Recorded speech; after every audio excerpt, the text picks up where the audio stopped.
Hello, welcome back. This is my second time recording this video.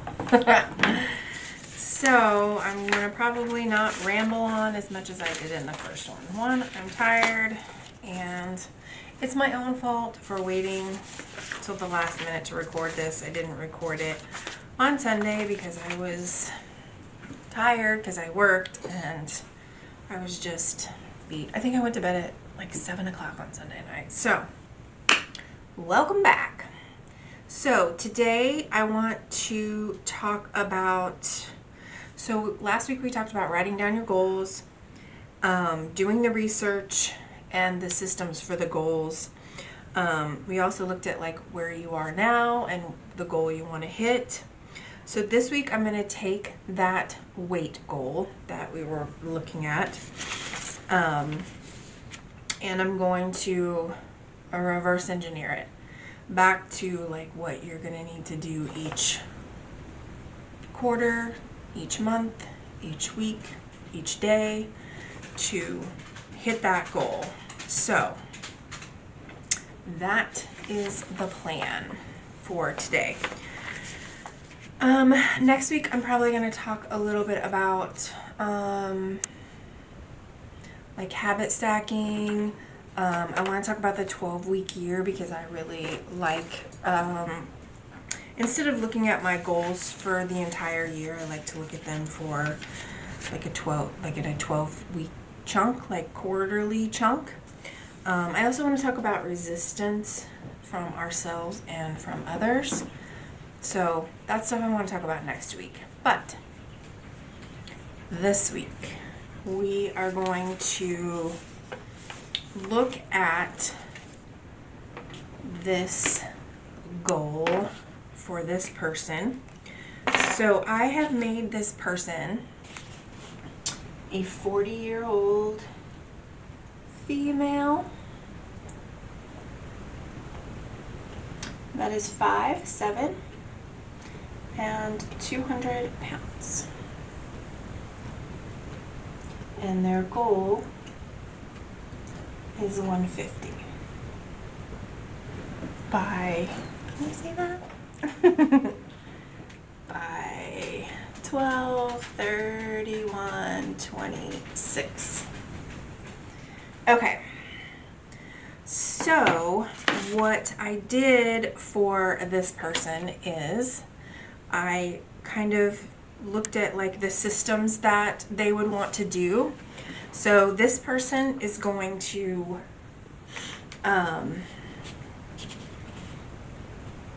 count calories. I don't know if you can even read this.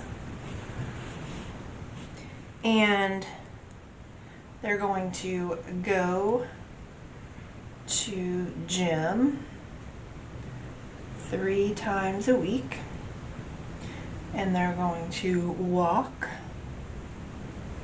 2 times a week, and that is their systems that they chose. So in their research, these were 45 minutes. The gym 45 minutes, walk for 45 minutes. It's important for all to have all the details. So for their research, they're going to get a gym membership. And I'm going to assume this person already has like a weight scale, since they know that they weigh 200 and they want to weigh 150. So I'm going to assume that they already have a scale. So they want to get a gym membership next week. Pretend like they like get paid next week or something. And then they're going to get a food scale this week. And they are getting a accountability friend. My handwriting is horrible. This week. So that was what they decided with their research and their systems of going through like what they wanted to do to achieve their goal by the end of the year. So another thing that for weight loss, the thing that to look at is a calorie calculator, and I will put the link for the calorie calculator below. But you put in there your age, your gender, your height, and your weight. And then I always put like the lowest amount of exercise, so like 1 to 3 times a week. Because if you do more than that, it's totally fine. Like that's gonna work in your favor. But if you just put like the least amount, then anything above 1 to 3 times a week is just going to benefit you in your weight loss journey. So for this person to maintain their weight, they would need to eat 2,213 calories a day.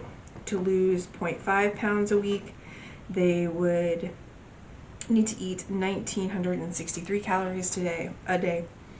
To lose 1 pound a week, which is kind of what we're shooting for with the 50 pounds. It just comes out to about 1 pound a week. It's actually 1.04175. I did the math. So for that, they would need calories of 1,713 calories a day. So something that I just recently watched on the Mind Pump podcast that I wanted to bring up that I thought about when I was doing this was they talked about, instead of, like, you still want to count your calories every day, but if you take this into a week, so like on the days that you're working out more or you're working out and things like that, you may be more hungry, where the days that you're not working out, you might be less hungry. So maybe you'll eat less calories. You still want to count your calories to make sure that you're not like, you don't want to eat like 3,000. So you kind of want to have an idea. But if you count your calories every day, add them up at the end of the week, and if you went over a little bit like on workout days and then under a little bit on rest days, that you would still like come out to the same. So 1,713 calories a day comes out to 11,991 a week. So you would write down your calories every day, and then at the end of the week you could add them all up. So if you went a little over one day and a little under one day, that's okay, as long as you're hitting this for the week. So I kind of like that. And so it just kind of gives you a little wiggle room to, if you're just extra hungry one day because you worked out, then like you should eat. And maybe on a rest day you're not as hungry, so maybe you eat a little less that day. So I like that idea of that.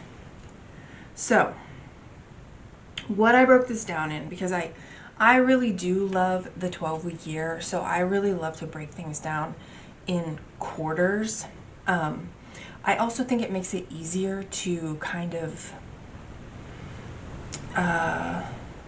see your goal in a smaller chunk that's more like bite size. So it doesn't seem like, oh, I have to lose like, I'm gonna put this in, I have to lose like 50 pounds, like 50 pounds. Like, oh my gosh, 50 pounds.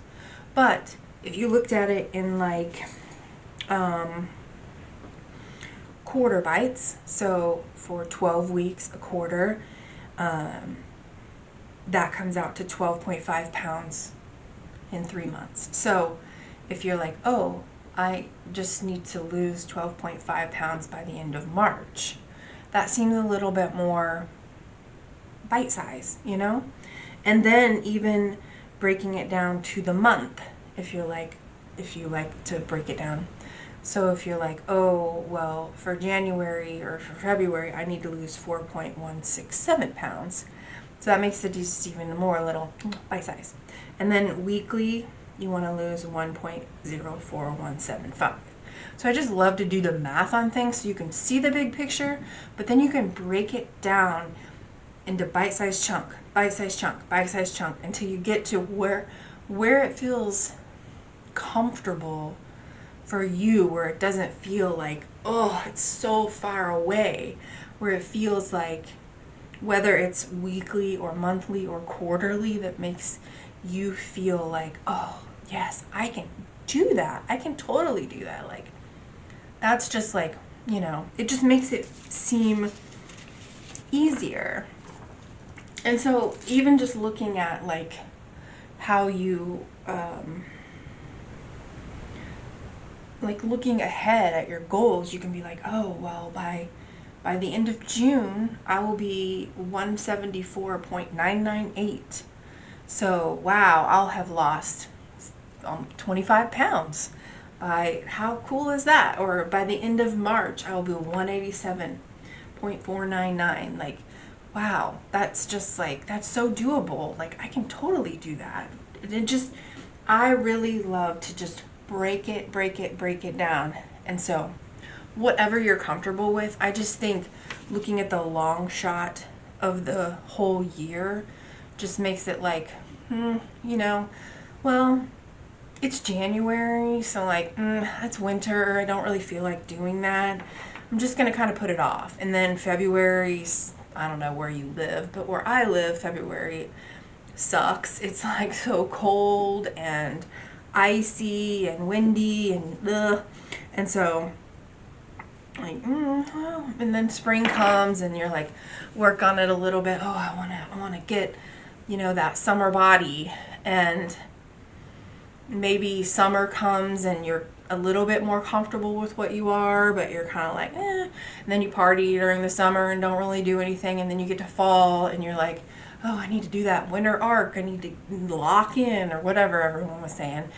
And then you're to the end of the year and you're like, oh, well, I'm not going to lose 50 pounds in 2 months. So like, what can I do? And then you're like, oh, well, crap. Thanksgiving is around the corner, and Christmas and all the holiday parties and the treats, and like, I'll just start next year. And it just rolls over, and the older you get and it just like goes faster and faster and faster. So I really love breaking goals down into 6 months, 3 months, months, whatever makes you feel like, yes, I can do that.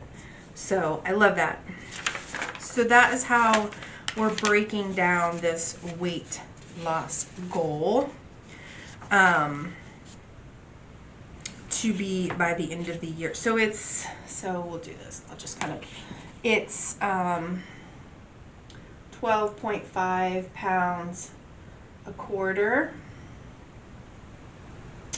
or 4.167 pounds a month, or 1.04175 a week.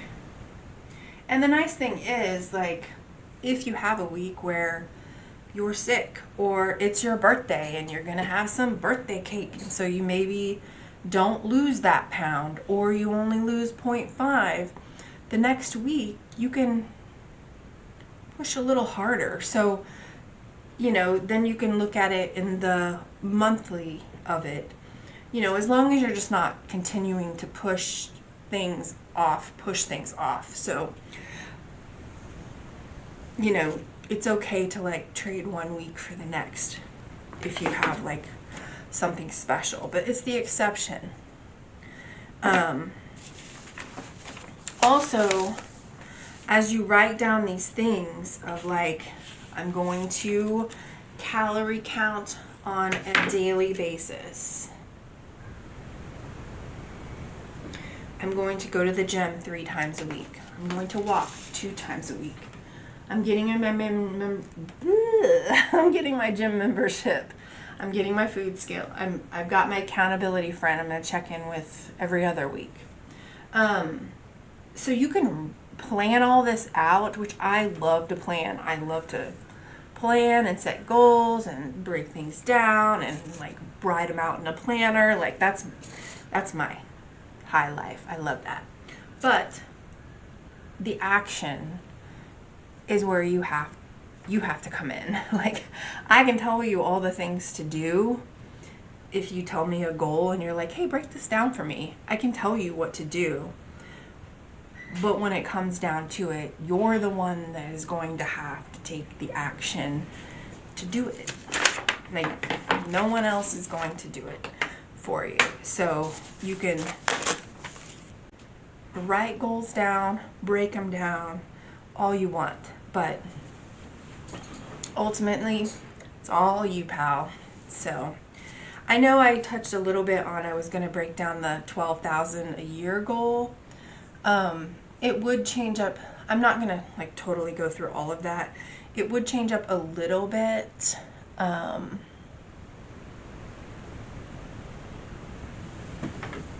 on.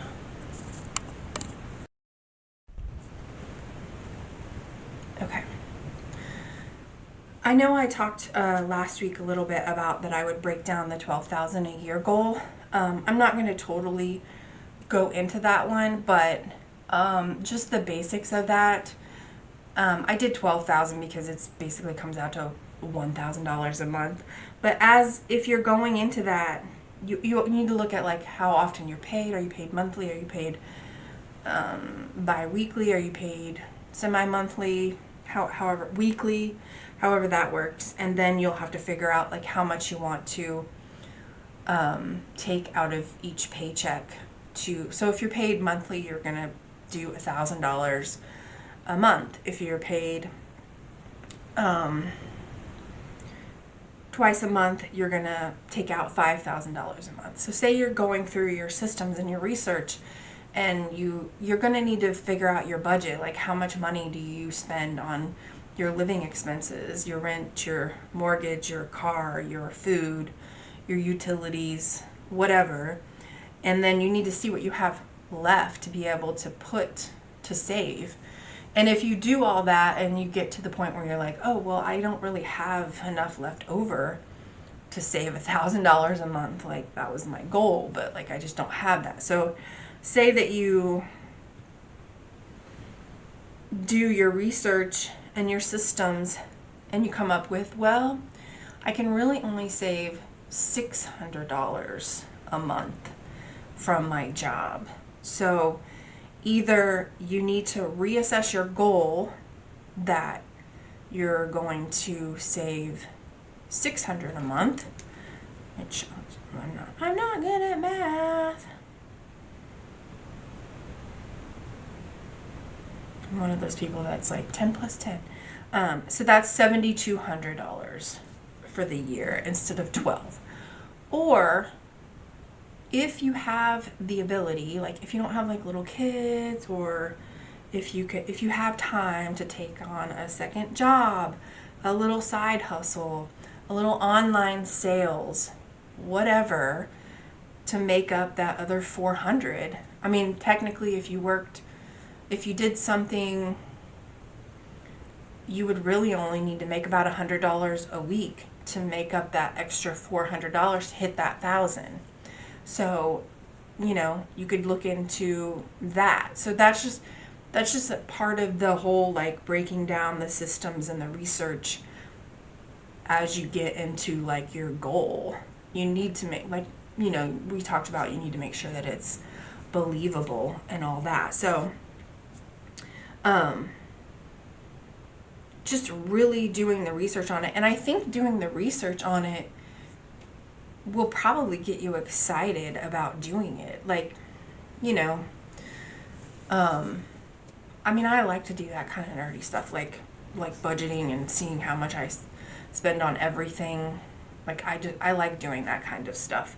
Some people don't, I guess, but to come up with like a budget of what I'm gonna put, because I have some goals this year that are financial. It's investing and saving and stuff that I'm doing actually on a weekly basis. So I don't know. I just think that breaking them down and really doing some research on them, not just like, oh, I want to do this, and then just never looking into how you would get from here to there. It's not going to come any easier. I really feel like doing the research and figuring out what you need to do will get you more excited about it. And then breaking it down into smaller chunks, I think it will really kind of help with your excitement about it. Something else that I was wanting to talk about was like using alarms and timers. So I use alarms and timers for everything. I'll set myself a timer for like a work block. So I'll work like 90 minutes and then I'll take a little break or whatever.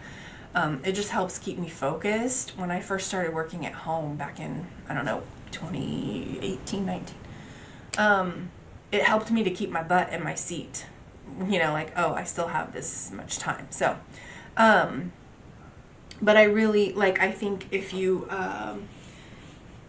wanted to, another thing would be like weighing in. So if you wanted to weigh every week, like on Friday mornings when you get up. So you get up at 6 o'clock, set a second alarm for 6:05 that's labeled weigh on your phone.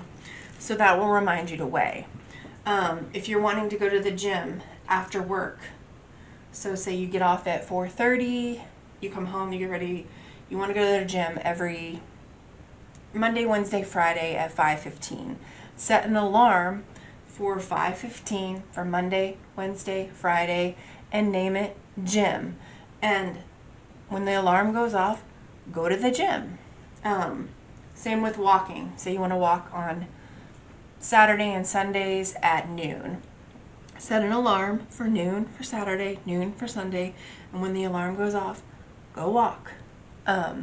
I also will set timers for my walks. Like I'll set a 45-minute timer and I'll walk like away from my house for like 22 and a half minutes, and then I'll turn around and start coming back the other way. Or when I go to the gym, I'll set a timer because I want to at least be there for 45 minutes. So I want to make sure that I'm at least hitting that. So I set a timer for that. Yeah, so I really am a big timers and alarms person for personal and for setting goals. I even have one for, like, I have one that goes off every night of like night routine. Like, it's just, sometimes you can get caught up in projects or TV or movies or whatever, and just having an alarm to tell me to go to bed. So I know when my alarm goes off, I go start doing my face and my teeth and all that stuff, getting ready for bed. Get in bed and read for a while, and then I'm out. I want to make sure that I'm getting good sleep. I'm big on sleep. So I do have a nighttime alarm. I have a alarm to remind me to weigh, which I was doing weighing once a week, but I've now changed that to twice a month. I have an alarm that goes off when I'm to sign out of work. I have an alarm that goes off when I sign into work. I have an alarm that goes off that reminds me to go to the gym. I have an alarm that goes off to remind me to take a break in the middle of the day. I even have one that reminds me that it's time to leave for church on Sunday. My church starts at 9 and I live like right around the corner from it, so I have an alarm that goes off at 8:50 to remind me to get out the door. So I'm really big on alarms. So if you have any questions about breaking down goals, or you want help breaking them down, because I know everybody's not a weight goal or money goal. There are other goals. So if you have anything like that, any questions or comments, or if you're just want to leave a comment like you're dumb or none of what you said makes any sense, whatever, say whatever you want. It doesn't matter to me. Next week I'm going to talk about 12-week year, probably more on timers and alarms. I want to talk on resistance of yourself and of others. I want to talk about habit stacking, rewards, celebrating wins, the people you follow on social media, looking over your goals, like maybe like reassessing your goals, because if there's a change, you know, you've hit something faster,